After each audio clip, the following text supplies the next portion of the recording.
Get on the ground now! Get on the ground! Get your hands! Stop resisting! Stop resisting! Okay? Stop! Okay? I didn't do anything!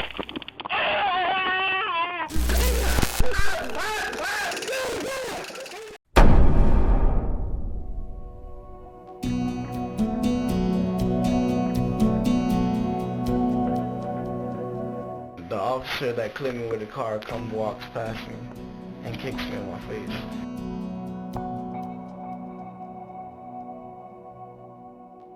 On September 22nd, 2016, a teenager tried to run from police after being pulled over in Coral Gables, a suburb outside of Miami. I was like, bro, the handcuffs are too tight. He's like, I don't give a shut up. The teen says he was then kicked twice in the face by an officer. Yeah, he kicked me twice, so he said, is there any cameras? He looked around. Yeah, he looked around. Who did he ask that to? The other officer. But there were more than cameras catching what happened to that young man. Our officers did not stand for the violence, notified their chain of command right away. Internal Affairs took over. Once that was done, I made a recommendation to my city manager for termination. But in the state of Florida, excessive force cases that are found to be sustained don't stop there. While complaints are not tracked by FDLE, sustained cases are turned over to the Criminal Justice Standards Training Commission, or the CJSTC. The CJSTC is made up of 19 members that include law enforcement, from sheriffs to police chiefs to correctional officers. There is also a citizen on the committee that is appointed by the governor.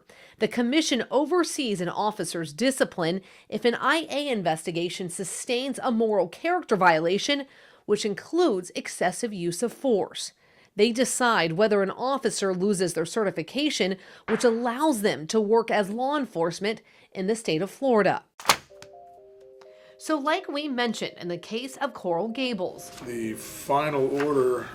while the officer was terminated from his current department, he didn't lose his police certification. Instead, that certificate was put on suspension. We received notice later on about what the stipulation was. 10 Investigates wanted to know more.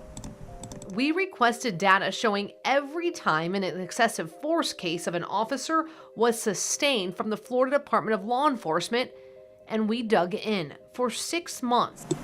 Hey, Zach. Hey guys, how's it going? And even enlisted the help of our data team at 9 News in Denver. What do we got? After weeks of combing through that data, we discovered 1,776 cases of excessive force ruled as sustained since 1985. But what was surprising, of those, only 158 had their certificate revoked. That's right, 158 of 1,776 cases resulted in certificates being revoked. The others were either given a suspension or put on probation. Come outside now, everybody get to Like this one. A former Zephyr Hills officer accused of using excessive force by deploying his taser when it was not needed.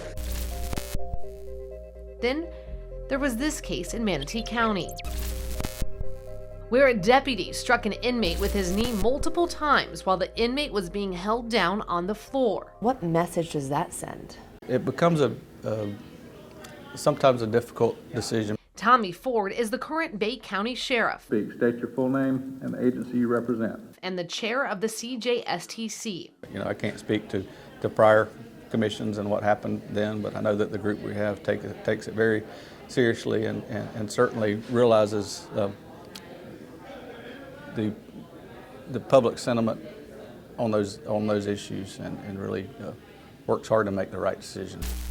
But I'm comfortable in the fact that what FDLE has put into effect is that anybody that is a CEO like me that wants to hire that individual, if they don't do their due diligence, that's on them. Chief Hudak says that's because a background check would bring up the officer's history. Hands on the bar.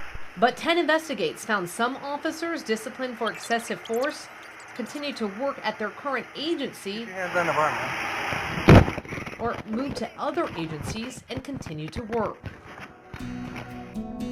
come here. You know, he grabbed a hold of me and then threw me up into the fence. Warren Bunn says what happened to him last October wasn't right. And I had my handcuffs on. What was I doing? I mean, I wasn't doing it. There was no violent behavior. His wife filed a complaint with the Citrus County Sheriff's Office claiming the officer on scene used excessive force on her husband. He hit me in the head with whatever part of his body. He shoved me into the back seat, and the back of my head got hit really hardly on the door. We learned that officer was terminated after an IA investigation. It's relieving. But even so, Bunce wonders what will happen next to that officer. I really believe that there should be.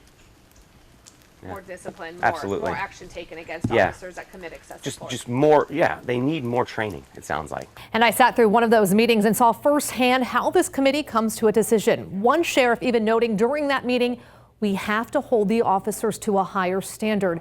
We have to stop giving them a slap on the wrist. And again, these cases mentioned don't include the full picture of use of force in the state. The complaints aren't tracked statewide, so we track them ourselves.